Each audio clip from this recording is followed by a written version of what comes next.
GDP란 Gross Domestic Product의 약자로 총 국내 생산을 의미합니다. 한 나라 안에서 생산된 물품의 총합계를 나타내는 수치로 국가의 경제력을 나타내는 지표로 쓰입니다. 그런데 이 GDP를 작심 비판하는 사람이 있었습니다. 23세 뉴질랜드 최연소 여성 국회의원이 되었던 메릴린 웨어링인데요. 메릴린이 왜 그토록 GDP를 비판했는지 영상 함께 들어볼게요. In Canada right now, we've just signed a free trade agreement with the United States and Mexico. We hear that it's a whole question of productivity. This is going to be good for economies. This is going to boost our GNP. How does someone like you react to that?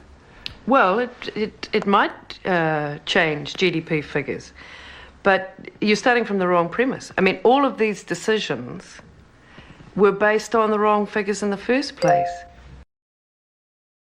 You tell us things are getting better. It's perfectly obvious to us. Our air is getting worse.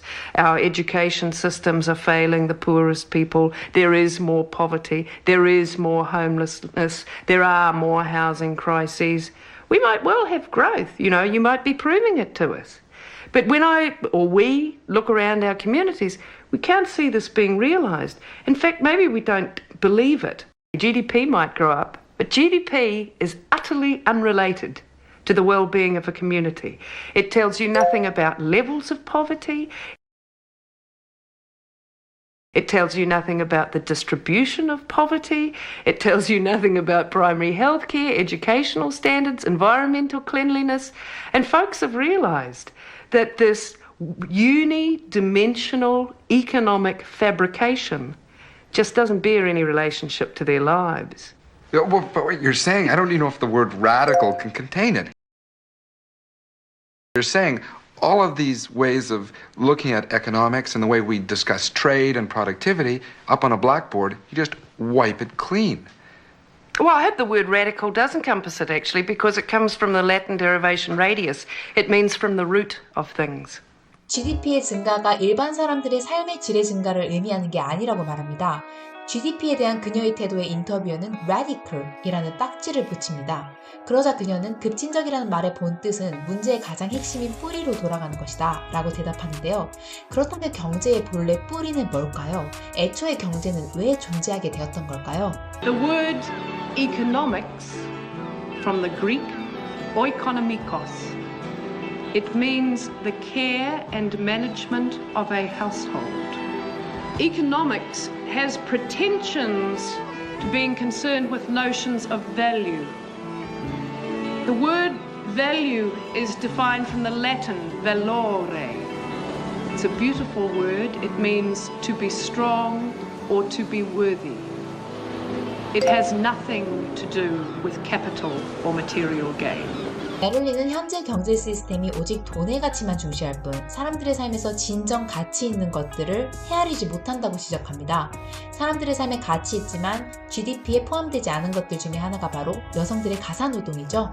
And that leaves women's work in the household and a great deal of child care, so forth, out of the national accounts. It is enormously productive work. Both for human enjoyment and for the welfare of the economy and the growth of the economy, that doesn't get counted. 사람을 죽이기 위한 목적으로 개발되고 팔리는 전쟁 물자는 미국 경제에서 가장 큰 수출을 담당하는 영역 중의 하나입니다. GDP적 관점에서 전쟁에서 죽어가는 사람들의 목숨은 전혀 손실로 여겨지지 않습니다. 산업 발달의 뒤편에서 오염되어가는 지구 환경도 GDP가 제외시키는 것들 중에 하나입니다. 시장에서 중요한 것은 사람이 죽냐 마냐 혹은 지구가 병드냐 마냐가 아니라 단지 돈을 만드냐 못 만드냐이기 때문입니다. 책 Less is More의 작가 제이슨 히클이라는 사람은 GDP라는 개념을 비판하면서 이렇게 말합니다. People need to understand that growth is not the same as social progress. 경제적 성장이 사회적 진보를 의미하는 건 아니라는 말이죠. 그는 높은 GDP를 기록하는 영국을 예로 들면서 높은 생산량이 대부분 자본가들과 상류 소비자들에게 이익이 되는 것이지 일반 시민들의 복지에 기여하는 게 아니라고 말합니다.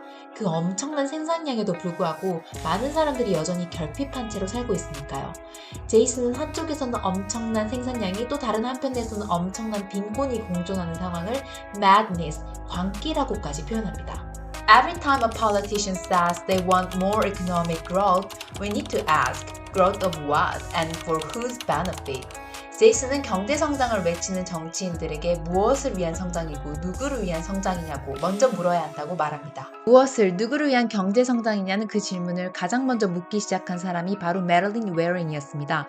그녀는 GDP의 한계를 지적하면서 인간 사회에 돈 이외의 가치 있는 것들을 되돌아보게 만듭니다. 지구 환경, 가사 노동, 사람의 목숨과 같은 가장 근본적인 것들의 가치 말이죠. 현대 경제 시스템 속에 깊이 배어든 채 돈 아닌 것의 가치를 생각해보는 게 점점 더 힘들어지는 현대인들에게 메릴린의 이 레디컬한 시선이 여느 때보다 더 필요하다는 생각이 듭니다. GDP에 대해 당신은 어떻게 생각하나요? 또 당신에게 가치란 무엇인지 묻고 싶습니다.